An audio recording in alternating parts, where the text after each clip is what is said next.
Hello, product people. Welcome to the Product for Product podcast, hosted by Matt Green, data advocate and product manager, and Musha Mikanovsky, product leader and author. Our goal is to serve the product community by helping you find products that can help make your work in product management easier. Thanks for joining us on another episode of the Product for Product podcast. Welcome back, everyone. In today's episode, Michelle and I are speaking with founder and product leader Dennis Chow about his company Lodestone. So let's dive in. How you doing, Dennis? I'm great. How are you guys doing? Wonderful. Welcome to the show. Michelle, how are you? I am good. Good morning, and whatever it is, the time of the day that our listeners are listening to it. Good day. Hey, Dennis, welcome to the show. Thanks for having me, Moshe. Really excited to spend the next little while with you guys talking all things product. Perfect. And usually in the past couple of years, we had Sears, we had Startups 1.0 and Startup 2.0. We kind of found a few startups and we did a series for them. This year, we didn't plan that yet, but then we found Lodestone and we're like, oh, this should be really in our startup series. So this year we're doing it a bit different, where we will have different startups episodes as we go, and we'll just call it Startups of 2024. And hopefully we'll have a few more of these in the future. First of all, before we get into Lodestone, tell us about yourself, who you are, how did you get to product management? Yeah, happy to do so. I've been in product for about 20 years now. And I would tell you, for anybody that's been, sort of in this space for that amount of time, the origin stories are really eerily similar in that we were doing it without really, sort of recognizing we were doing it, right? Like you kind of fell into it. And so, I mean, I'll tell you that's exactly how things, happened for me. I had no idea what product management was in, sort of the early 2000s. I just graduated from school. I was working for one of Canada's largest wireless providers. And I had a really supportive boss who said to me, pretty much after I graduated, he's like, listen, love having you on the team. I was working sort of as part of their workforce management group, just made kind of like an air traffic controller, diverting call volumes across the different call centers across the country. I was the nights and weekends kid, right? Because I was still a student. Yep. So yeah, look, my boss was super supportive, transitioned me into full-time hours. I was happy to continue doing that while figuring out what I wanted to do. And he's like, listen, the company is a large company. We've got, sort of a diverse array of divisions and departments. Odds are if you want to do something, you can probably find it here. So, you should think about what you want to do. And so he left me with that, on a one-on-one. And, sort of a couple of weeks later, I remember vividly, we had a company town hall. And our chief marketing officer, I'm dating myself here, get ready. Our chief marketing officer previewed the next BlackBerry commercial. And I was blown away. I'm sitting there in the audience clapping, like, oh my God, we're at the leading edge. And I said to myself right then and there, I'm like, Dennis, marketing, that's where you want to go. So I go back to my manager. We have our next one-on-one, and I'm like, boss, I figured out where I want to go. I want to get into marketing. And he says to me, perfect. I just finished working on a project with a product manager. I'm gonna connect the two of you.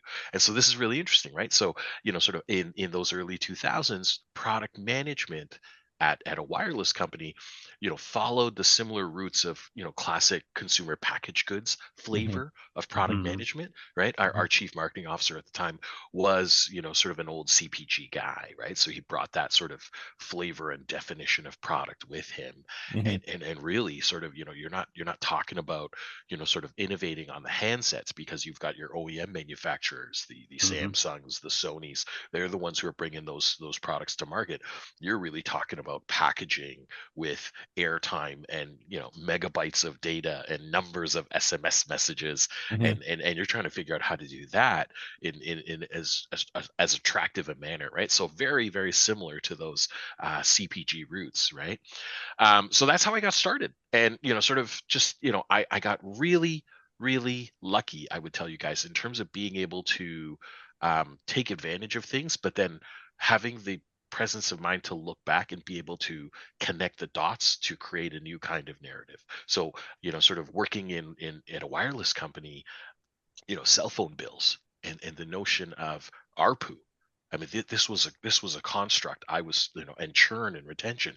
These were constructs I was, extremely familiar with long before the rise of SaaS. And so when SaaS comes around and starts talking about these things, I'm like, hey, I'm an old head on this stuff, right? And so, so this is where sort of those dots connect, and they're like, wow, we never thought about that connection.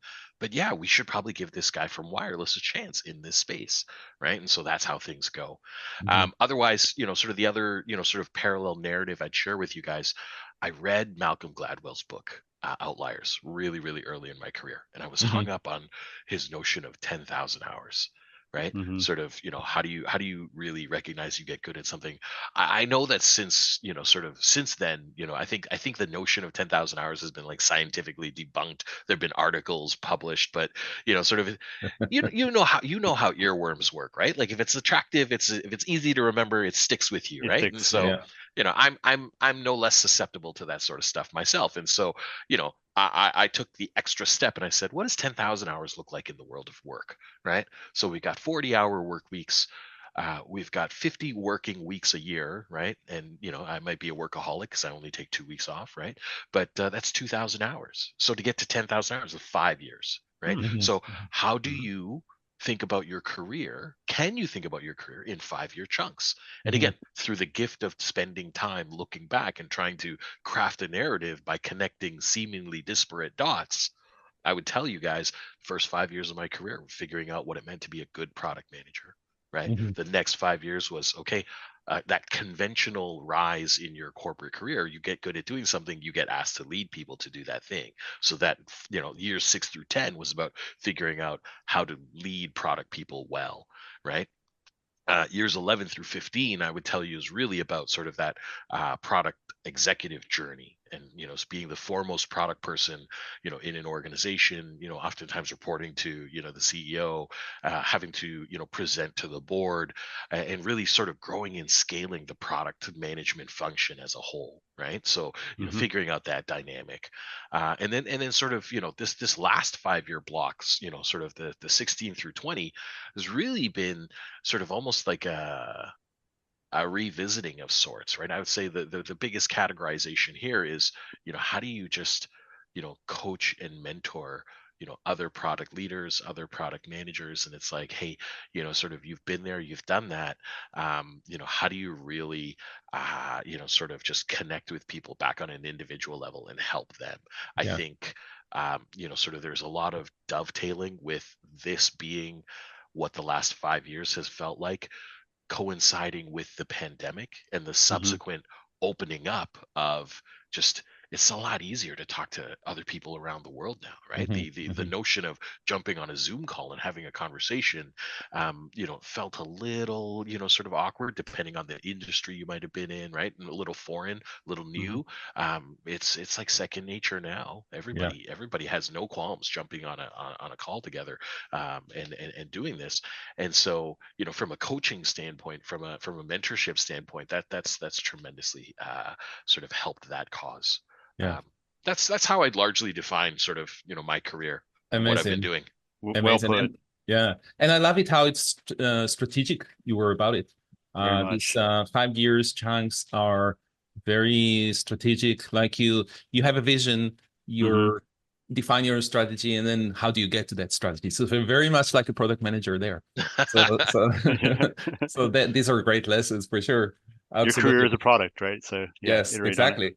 And then the other thing also for the younger audience here that have not been in trying to understand 20 years ago what product management is all about, it did come from marketing, or at least back then when you said product manager, it was a marketing product manager. Where these days it's shifted into there is a marketing product manager, and usually their position will say the word marketing to differentiate them. And that will be more of the outward, how do we tell the world about our product and what do we learn from the world? But the ins and outs of creating value and identifying the problem and creating, making it viable to the organization, and then working with the team, with the product team to build it, that's what we are referring to as product managers these days. Absolutely. So, okay, great. So this is great background and way for you to really get to the next stage in your life, that you're not just trying to help and coach and mentor other product managers, but you actually started building a product. And that's where we're here to learn about Lodestone.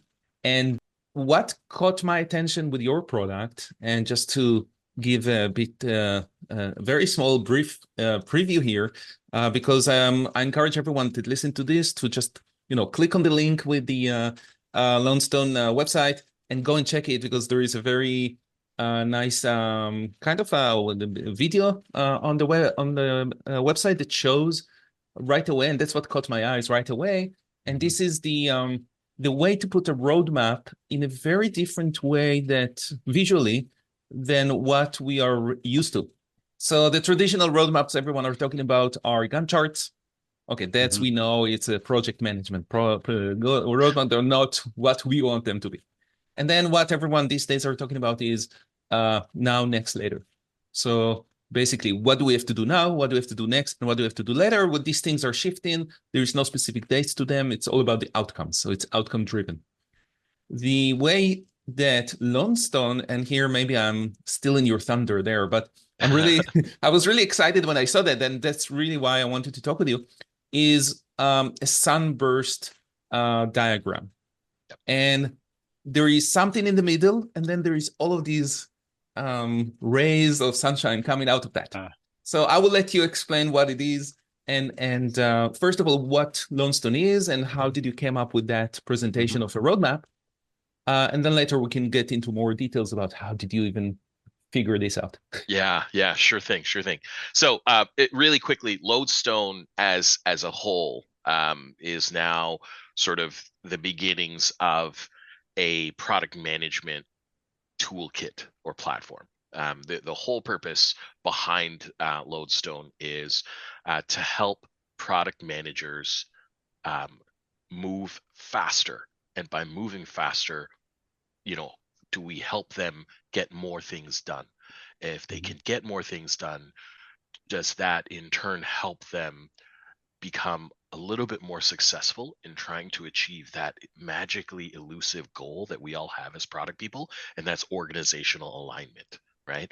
So it's a series of tools that we're looking to do we're looking to introduce to say, hey, how do you move faster? How do you get more things done? But then it's, sort of how do you, really, tell your story? Storytelling is another huge part, another, key pillar to sort of the approach that we have at Lodestone around, building the tools. How do we allow you to tell the story in a really compelling way to capture people's imagination, to really, get your stakeholders on side, right? So that's in a nutshell what it is. Now, coming to, sort of just current iteration, what we've got, I would tell you there's three key components. The first among them is, sort of the roadmap storyteller. Alongside that, we have classic functionality you'd expect out of any product management tool, and that's really sort of a feature repository or a backlog management sort of repo for you to just work through all of your features. And then sort of thirdly, we have sort of through an integration with OpenAI, we've got a series of document artifact generators, right? So this notion of, hey, think about all the documentation you're going to need to generate as a product manager with respect to any initiative you might consider, right? All the way from sort of the early evaluation documents like the opportunity canvas, through to maybe your first set of user stories, your UAT test plan, user guide documentation, release plan, blog post, customer email, social posts, all of these things that, depending on the size and structure of your company, either you yourself as the product manager are going to be responsible at least for the first draft of, or in some of the more mature organizations, maybe there's a tag team effort between you, the product manager, and your product marketing manager colleague, right, to deliver some of those things. Regardless, I think the key point still remains where oftentimes we are going to still look to the product manager to deliver that,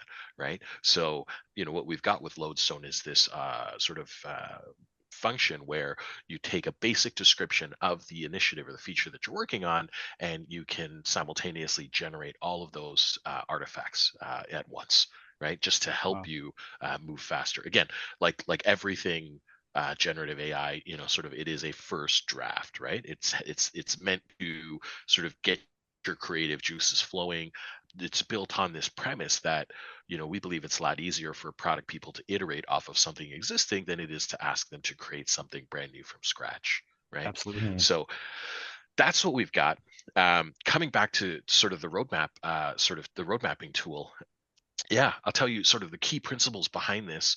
Um, I really wanted to get away from dates, right? And I would tell you guys, if you dig into the product, even that I still struggle with, because we've got functionality in there that will really give you a status update. And sort of we're working on iterations right now to introduce some more sort of projections around sort of when we believe release management, right? Sort of figuring out and projecting when things will drop, right?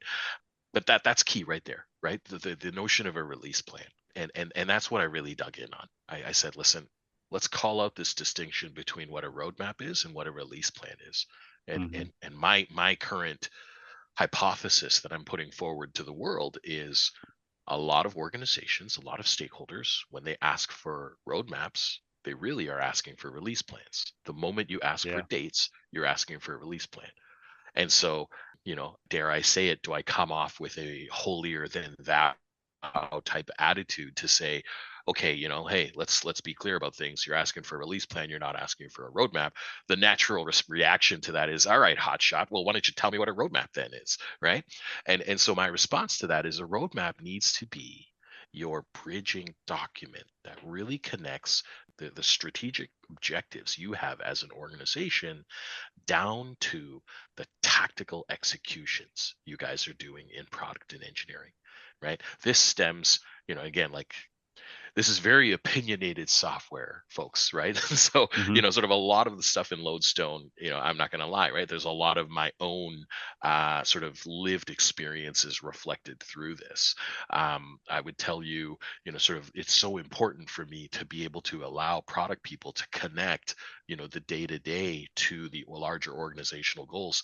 I'll take you back to the beginning of my career, that large, sort of telco I was working at.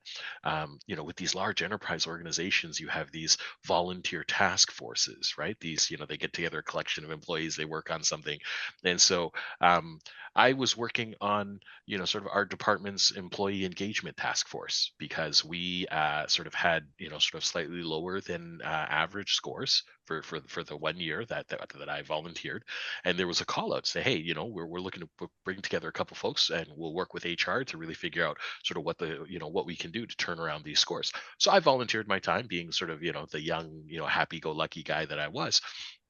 I managed to dig in really, sort of really deeply into the science behind employee engagement. And the science there's a series of 6 or 7 questions. Of course, I mean, 20 years ago, things might have changed, but back then, there's a series of 6 or 7 questions that they would look at, right? So your employee engagement survey is often several dozen questions long, but embedded within them, they've identified 6 or 7, half a dozen questions where there's a strong connection to, if the participant answers in the affirmative on those 6, there's a strong connection to them generally being a highly engaged employee. One of those 6 questions was, as an employee, I can connect my day-to-day work to the bigger picture and the larger goals that we have as a business.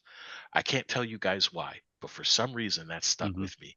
And I would tell you, sort of serendipity, sort of just opportunistic circumstances. There was sort of just a lucky reason why that stuck with me through my career as a product manager, because this is now the core sort of premise behind telling strong roadmap stories. Yep. And so at the core, what we're talking about is this idea of, how do you make that connection? And so can you take the day-to-day work, the initiatives or the features that you've chosen to work on, can you roll those up into strategic themes? Can you then tie those strategic themes up into, the handful of organizational goals that your company has? Think about, sort of your senior leadership team. Think about the last town hall of the year or the first town hall of the year, where they're previewing, the year's objectives, right? So you're getting together in December of this year, and your executive team is, going to stand up on stage and it's like, 2025, guys, at company X, 2025, we're about these 4 pillars. As a product person, I say, hold your leadership's feet to the fire and be consistent in regularly bringing that up and say, all right, guys, we're about to do, roadmap planning. Where do you want to see the bulk of focus? How would you like to see the focus of these 4 pillars manifested in the work that we're going to prioritize? Right. So you show that through sort of that roll up. And so ultimately, to get away from the flowery language and to just talk about specifics, what we're talking about here is this notion of how do you prepare your roadmap data so that you have what we call a hierarchical data set.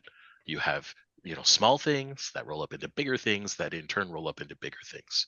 Once you have a hierarchical data set, one of the most classic ways, data visualization techniques of showing a hierarchical data set is through a sunburst chart.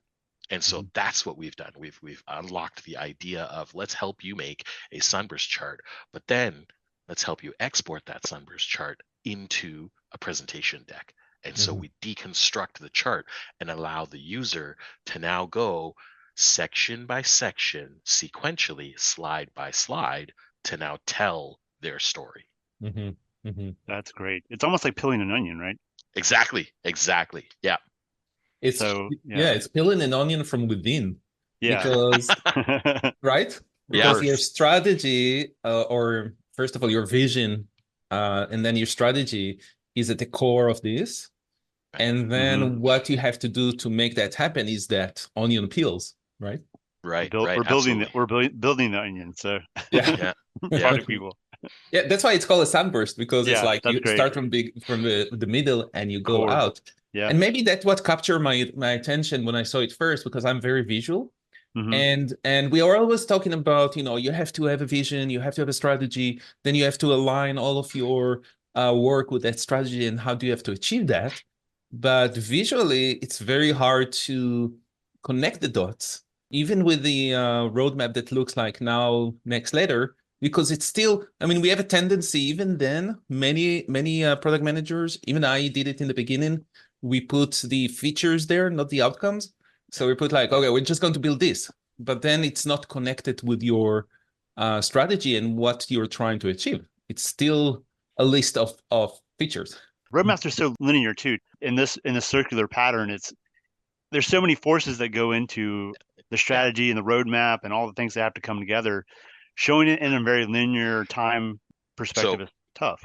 Yeah, no, really, really great points. Sort of what I would offer up to really sort of double down on what you guys have been saying. Yeah, just think about the word roadmap, right? Like, I don't know what you guys think about, but sort of as a child of the 80s, right? I think about pulling out those folded maps, right? From the glove box in your car, and your dad saying, you better figure out where we're going, because and frantically trying to figure out the route.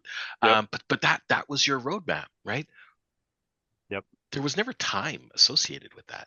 I don't know about you guys, but the trips I went on, like, there was never time associated. No, there's no measurement. Right. It was just, hey, we know this is our destination. How do we get there? Right. And so I think about that.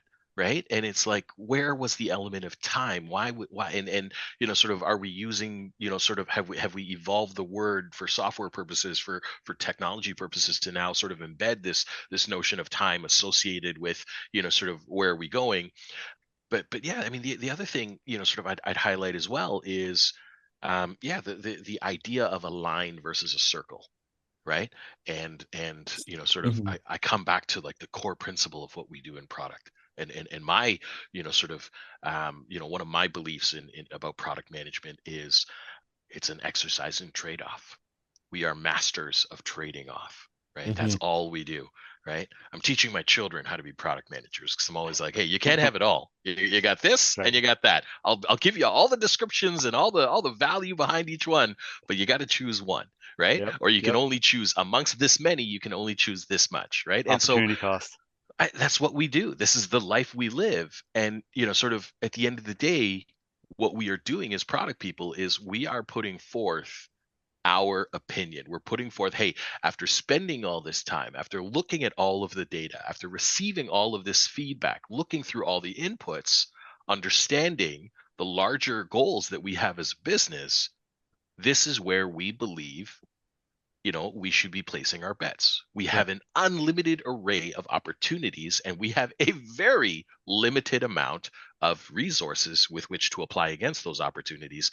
Where are you making your choices? And so this idea of a sunburst, or this idea of a series of nested pie charts on top of each other, in my humble opinion, I believe really accurately portrays these are the trade-offs we have chosen to make. How do you feel? Are we aligned? Right? So there's that. The other thing I'd just quickly add, give the people what they want, right? At the end of the day, you think you know better. You want to push everybody towards a certain thing, but when the chips are down, give the people what they want. And sort of one of the things I'll highlight from that phrase is, again, lived experiences, and just going through my own career as a product person, and first presenting to the executives and then sort of moderating discussions with them. There's that weird, I want to be nearsighted and farsighted at the same time. I want to see the big picture, but then I also want to see all the details simultaneously, right? And I remember struggling and just commiserating with fellow product people, just in other organizations too. You get together at these industry groups, at these networking nights, and you're like, oh yeah, is your executive asking for the impossible? Because mine certainly is. Oh yeah, how do you do it? And sort of desperation breeds innovation, shall we say, right? And so it's, what, I'm going to give it to you once and for all. We're going to do it this way, and it hit. Right. I can vividly remember the first time presenting this, and yeah, sort of, the reaction being, oh my gosh, you actually did it. Right. Like, I can see everything. I can see I can see where all the details are, but then I can see the big picture as well. Yeah. Now I wish we had our podcast also in video so we can do a demo here. But no, I encourage everyone to go to the website and also connect with Dennis, and I'm sure Dennis will be happy to show you how it works in action. So you have a great vision, a much bigger vision than this to the product. And you mentioned that right now there are three key components to it. What's your vision for the future, the next 5 years of Lodestone? So what I would tell you is, sort of the current thinking we've got now. We've got three primary profiles that we are thinking about, that we're saying, hey, you're struggling. You're grinding through your day-to-day. How do we try to help you make your life better? And what I would tell you is, obviously the first profile there is the individual product manager, right? There's sort of two key assumptions we're making about that person's life. Number one, there are more things for you to do than there's time in the day for you to get to doing them. Right. The same way we're being asked to prioritize, sort of amongst the initiatives, we've got to prioritize our own calendar. There are meetings we're going to have to deprioritize. There are tasks we're going to have to put on the back burner, and you're never going to get around to doing everything. Right. And so that's assumption number one. Assumption number two, I highlighted it earlier, this idea of it being easier for you to iterate something existing than it is to ask you to create something brand new. Right. Back when I was a product manager, we were still writing business requirements documents. They weren't the nice user stories that they are today.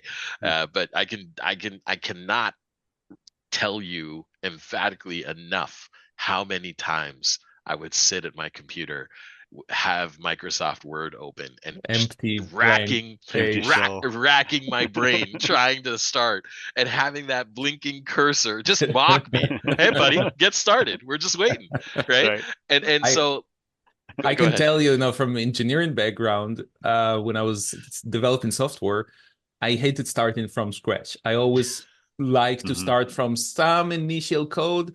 You take it, and I think many developers are like that. I mean, I can't speak to all developers in the world, but there is so much written before, and you learn from examples. That's how you learn. So you start from something. So it makes a lot of sense also for product management. Absolutely, absolutely. So thinking about those two assumptions, really trying to, imagine the life that product managers go through these days, sort of that's I would tell you where we are starting, right? That's where, the current sort of offering, the current sort of iteration, what we have current functionality wise, that's the problem set and the profile we're trying to assist. I think, sort of the secondary profile we're thinking about, just you move up and you think about the product leader, and you think about sort of the challenges the product leader has. I see it as twofold. Number one, you're trying to scale your product function, and the scalability of your product function really depends on, how consistent your teams can be in the execution and practice of the product management processes that you're putting forward, right? Mhm. So you are responsible for the product team. You've got a core PM, you've got a mobile PM, you've got a payments PM, you've got an integrations and API PM, right? You've got 4 different PMs, each very likely having their own squads. Are you, sure? Are you confident that they're all, running through product motions in the same way? Is there consistency so that, as you take a cross section and share it with, sort of other stakeholders, other colleagues, sort of is there comfort and familiarity in the formatting, in the approach, so that that mental load to try to figure out, like, moving from, hey, what's the integration strategy, to where do we currently sit on payments, like moving from product line to product line is as minimal a load as possible. So how do you ensure that, your different product managers and your different product squads, they're executing in the same way, right? So, sort of clearly we've got Lodestone as that opportunity to really start to drive for that consistency in Mm. execution. The other side to this, the other job to be done, so to speak, for the product leader, from my perspective, is the idea of the ultimate cat herding exercise, right? This notion of gathering your colleagues at the leadership level together and facilitating and moderating discussions around strategy and future direction, and how do we go, right? How do we move forward from here, right? um, I believe, in the absence of there being a formal strategy function in an organization, encapsulated in an individual, in the absence where there is a director or VP of strategy, my humble opinion is that it does fall on the product manager, on the product management leader, to bring that discussion forward. Right. Mhm. Yeah. Um, and so in light of that, sort of one of the biggest things we talk about is product strategy. And sort of, there's you ask 10 different people what product strategy is, you're going to get 25 different answers, right? And you've got Yeah. different companies with different contexts. I've been told directly to my face once upon a time, Dennis, company strategy equals product strategy. What are you talking about? Yeah. Right. And just the impact that a statement like that would have on your poor product schmuck, sort of it just, you can only imagine. But so, like, this is a really key point. And so, sort of, this is actually in our development plans. This is what we're, actively working on now, by way of sort of the next module to introduce. And that's one of, hey, product strategy is currently perceived to be different flavors and different, sort of settings. We're not saying, and I think this spirit really resonates throughout all of our software, we're not saying our way is the only right way. What we're saying is, get started, move fast. Right? Mhm. Especially for the product leader, you don't have to get it right. You do have to get something out to Mhm. start the discussion. Mhm. So what we're talking about is, how do we introduce a product strategy module that takes a really simple framework and, allows that product leader to quickly put something together. And again, the same way their product managers may be taking the sunburst and then using that deconstruction slide by slide, section by section in the presentation deck, how do we build a presentation deck for the product strategy that allows the product leader to do something similar, where we talk about time interval by time interval, here are the series of choices, here are the series of investments we want to make along these particular dimensions.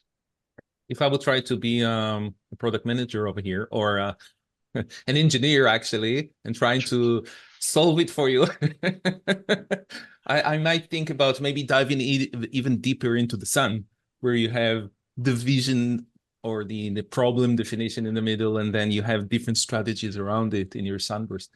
But yeah, I'm not doing your job here. No, that's definitely a great consideration. It's something sort of, in the back of my mind as well, right? How do we take, some of the visuals and, is there an opportunity to either, sort of maintain, right, similar visuals, but use across different purposes, or, sort of is there, an introduction to a new kind of visual for a different purpose? Right. Obviously, good product practices here, we're going to A/B test this, right? And we'll see sort of, Amazing. what resonates with the user base. Amazing. Perfect. No, that's great. That's a great vision. And we definitely should meet again in 5 years to see how you're doing. Uh, well, we definitely will meet before that, I'm sure. But I'm really curious to see like what happens in 5 years from now. So Absolutely. Yeah. No, I'd love to. I apologize. I just really quickly, I want to touch on the third profile. I mentioned right. there were Yes. three key profiles. Absolutely. It Go just for it. popped into my mind now. Yes. We solve for the product manager, we solve for the product leader. Our thinking now is currently, how can we ultimately solve for the early stage startup founder? And so, Mhm. can we over time accrue enough of these tools to formulate a pervasive toolkit that ultimately, sort of underpinned by, sort of a lot of the AI innovations that we're seeing on the market today, can we get to a point where we democratize the accessibility of product management to early stage startups and founders?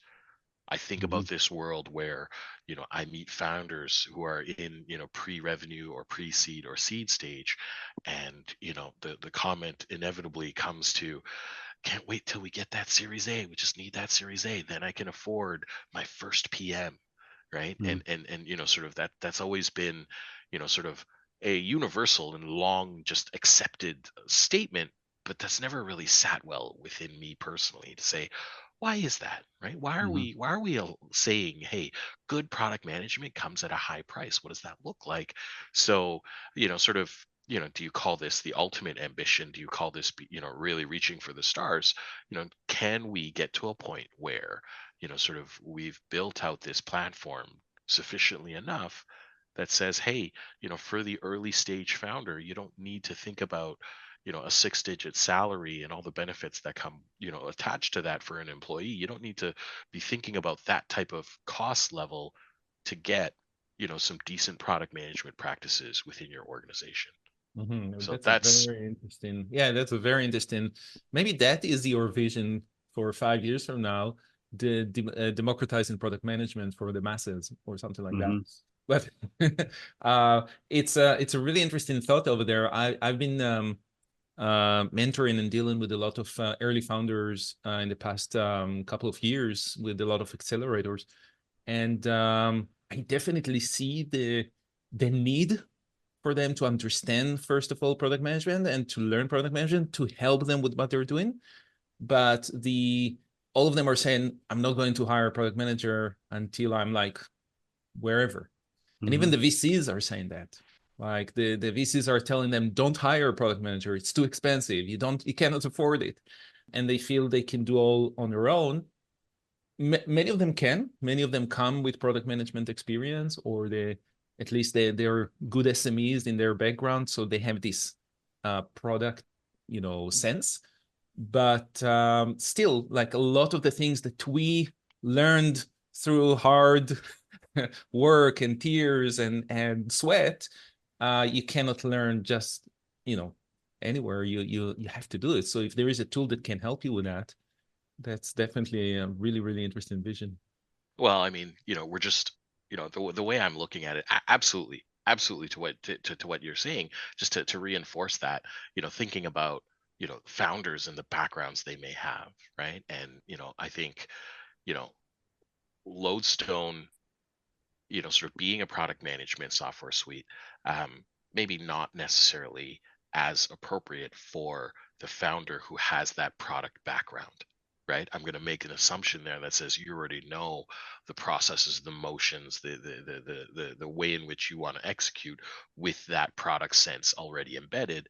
But as we know, sort of not every founder is a product minded founder, right? There's Right. founders with different backgrounds. Some come from sort of engineering backgrounds, some come from sales backgrounds, some come from marketing backgrounds, right? So sort of if we can look at the market and say, hey, for all of those founders who don't have that experience set in product management, who don't have that effective grounding in good product management practices, sort of is there the ability to have a bit of a companion sidecar application in your repertoire to Yeah, just help embed some of those good practices for you. absolutely. Yeah, I think that's great.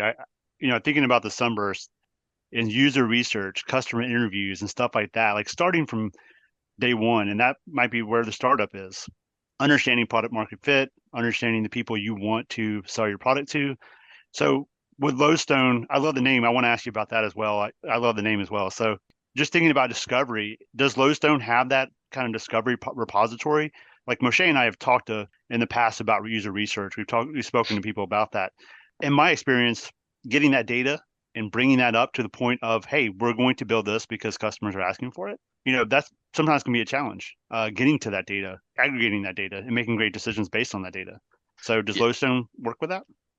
Yeah, really, really good question, Matt. I would tell you, a couple things on that. So what we are currently in the works on. So sort of I highlighted our product strategy module. We're working on sort of a set of integrations as well right now. The idea is, how does Lodestone take a load off of the product manager in collecting all of the feedback that the product manager is traditionally getting themselves. So can we integrate to an organization's Salesforce instance and their Gong.io instance? Can we integrate to their Freshdesk and their Zendesk on the customer success side? Can we integrate to Zoom or Google, or sort of if you're using one of these meeting note takers these days, like Chorus or Fireflies or Otter, can we integrate to those, really for the express purpose of like really ingesting all of the transcripts from all of the Mm-hmm. interactions? And can we have sort of the Lodestone AI run through all of those transcripts and read through all of those interactions and start to surface up potential sort of initiative ideas, feature ideas for the product manager? So the next time you, as the PM user, log into Lodestone, you go to the features module, much like your email, right? You'll have a bunch of features that you've put in yourself, or your team members have put in, but perhaps on at the top of the list you've got in bold, in unread, sort of a bunch of new feature suggestions that the Lodestone AI has been sort of creating and identifying on your behalf, right? To say, hey, listen,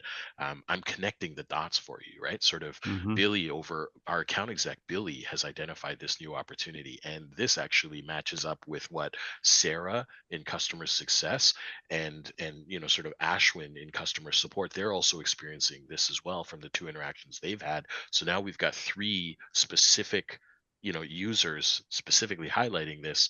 And if you're interested, I've already generated a first draft of that opportunity canvas, and here's what the first set of user stories might look like for you, right? So, sort of we're definitely sort of marching sort of towards that path. That's awesome. Yeah, that's definitely use cases that I've been thinking about, and with AI being that assistance, being able to go through that data, like I love analytics, I love data, but being able to go through that data on your behalf, bring that up, and then help you ultimately build documents and artifacts that then you could take to leadership and be like, hey, my assistant and we've identified things to work on here. Well, I mean, just think about, listen, like, I mean, even leadership team members are not immune to, compelling influence, right? Mm-hmm. And so you think about the idea of presenting an opportunity canvas to your leadership, but now that opportunity canvas has footnotes with direct customer quotations, right? And now you're saying, hey, Bill, sort of we have, sort of Mr. Green from company X representing 13 million in ARR said, if you did Google SSO, I'd give you my firstborn child, right? And you've got an exec reading that, he's looking around the room, guys, Google SSO, let's go, right? That's right. That's right. Yeah. It's interesting because we are following this ecosystem quite closely, and we meet last year. We did In our startups series, we talked with a couple of founders that are also trying to do something very similar to that. I think that there is a lot of first of all, competition is good because the best one will eventually surface up. But it's also there is a lot of collaborations where can happen there. Where the one thing that I really feel from everything you said, I should try Lodestone myself and see how it works. But I feel that your unique value proposition there is really the communication and how do I get to express the what I'm doing to the rest of the world. And then there are so many other products in the world, for analytics, for all of that stuff, but they don't show it in the right way. I mean, I use several analytics products in the past, but for me to take that data and to provide to my stakeholders to show them, it was very tough work. Mm-hmm. Moshe, I love what you've just said, and sort of to the listeners, you'd almost think with what I'm about to say next, we pre-planned this stuff, and sort of No. he said that in head, but I promise you that this is all spontaneous and organic and off the cuff. Absolutely. But that's exactly it, right? And sort of I come back to this point, again, right? I'll call it out. Lodestone is absolutely going to be opinionated product management software, right? We're not trying to boil the ocean. We're not trying to be all things to everybody. What we're saying is we're going to take a very specific path. We're going to be very deliberate. We're going to be very opinionated. But why are we doing that? And sort of where is our core belief? And this core belief is in helping you get things done faster, right? And the whole purpose of this, Moshe, you articulated it so eloquently, so brilliantly. Communication, right? One of the things I said very early on in this episode, the whole purpose of this is to help product managers achieve that elusive organizational alignment. How do you do that? How are you communicating? How are you telling really powerful stories? Right. And I would tell you across the entire spectrum of activities that we do in product, sort of Lodestone, our core ethos is really, how do we help you? How do we introduce you to one or two really, easy to adopt, really easy to learn frameworks? But then, sort of, I think a core component to it is how do we allow you to export this into the, presentation software of your choice to then allow you to go forth and tell the story you need to tell. The software should not be telling that story. You should be telling that story, whether you're the product manager or the product executive or the founder, right? You should be telling that story. And, we're just helping you, right? We're helping you formulate your thoughts. We're helping you organize it. We're helping you stay on task and sort of present it in a logical, sequential manner, but it's your story to tell. Yeah. I think that when I started, moved from engineering to product management 15 years ago, I thought that communication is 10% of the job. Now it's probably, I think that communication is 90% of the job. So I agree. Yeah, I can't tell you. Like I've been asked over the years, hey, what's the number one skill or trait you look for in product managers, Dennis? Or, sort of what is the most important skill in your mind? And I've always said, sort of like it or not, I'm a firm believer it's communication. Right? Everything else, with enough time, with enough reps, you'll be able to learn. But sort of communication, rightly or wrongly, I'll put a high bar on to start with to say, hey, if you want to join one of my product teams, if you want to work together with me, this is what I'm going to be expecting, right? I want to see a really high competence on communication, because of exactly what you said, right? It's so important. We actually did a series last year also about async communication because it's so important. Is there also features in Lodestone that are helping teams to work better in async way, collaboration online, or whatever it is that really help them with that async problem that people have because of remote or hybrid? Yeah, really good question. So I'll tell you by way of present functionality, pretty light in that, sort of we've got the ability to add teams, like team members, right? So you start a new profile, you start a brand new organization. You can go ahead and add teams. So if the three of us were sort of on, and Moshe, you started, you'd be able to add Dennis and Matt to your organization. We'd be able to build our roadmaps. We'd be able to build sort of our features. You'd see sort of our stuff. We'd see yours. So we could see that sort of progress. We could see sort of the things that we're working on, obviously in that asynchronous manner. Sort of on the near term, one of the things that we've been asked for is this like and follow functionality attached to the individual feature level. And so now you've got sort of the chief marketing officer who really wants Google single sign-on, right? Because sort of that's the cat's meow. Well, she can now go in and like and follow. You can attach her email to Google SSO, and as it progresses through the product development phases, she will get that sort of notification to say, hey, Google SSO is, we've made it to the next phase, right? We're now in testing, or now we're in go to market, right? So that's coming, sort of shortly on the horizon. Just because, sort of again, right? We've got folks who, sort of look at Lodestone like, I like where my product team is living there, but I'm not being in the product team. I don't feel like I need to get in that space, but I'd still like to be kept apprised of progress and things that happen, right? So that's a great feature. That's really nice. Yeah, because I oftentimes you see like sales, they look at the roadmap, but if they're tagged along the way, they kind of know like where it's going. Well, and that's it, right? And sort of that's the other thing, Matt, right? Like, I mean, sure, again, talking to kindred spirits here, I'm sure you've lived the same life as well, where you want to present the whole roadmap, but your account exec is way too polite to say, listen, I really don't care about everything else. I just want this one feature. Just tell me what's going on, right? With this one feature. And so we'll see that. And again, right, this spirit of, hey, at the end of the day, give the people what they want, right? Right. That's right. It's a sunburst with only one ray in it. That's right. It's a gamma ray or something, right? That I don't even know what they call it. Perfect. So let's go to Matt's previous question. Why Lodestone? What's with the name? Yeah. So sort of I talked to you guys about a roadmap. I talked to you guys about sort of, hey, finding, like navigation, right? We're wayfinders. We are trying to figure out our way through. We're trying to figure out what the right path is. There's literally an unlimited array of opportunities. There's 360 degrees in terms of potential directions, potential vectors we can move in. How do we know which one is the right one? And so Lodestone, what Lodestone actually is it's a naturally occurring magnetic rock in the universe that early settlers and explorers actually used to use as the needle in their compass. And so what, sort of, looking at that and saying, hey, we want to help find your way. And that's sort of, our branding tagline as well, right? To say, hey, we're going to help product people, sort of navigate amongst all of the data, all of the information, all of the sort of requests that they have, and sort of we're going to help them find their way through to the ultimate destination that they want to get to, right? The manifestation of sort of those ultimate company goals that they're after.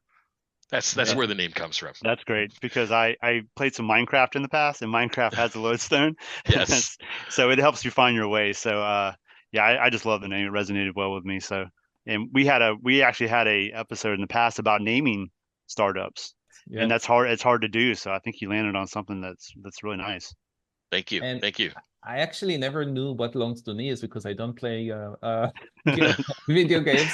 I got a young kid, so And I always learn new words even after so many years in North America.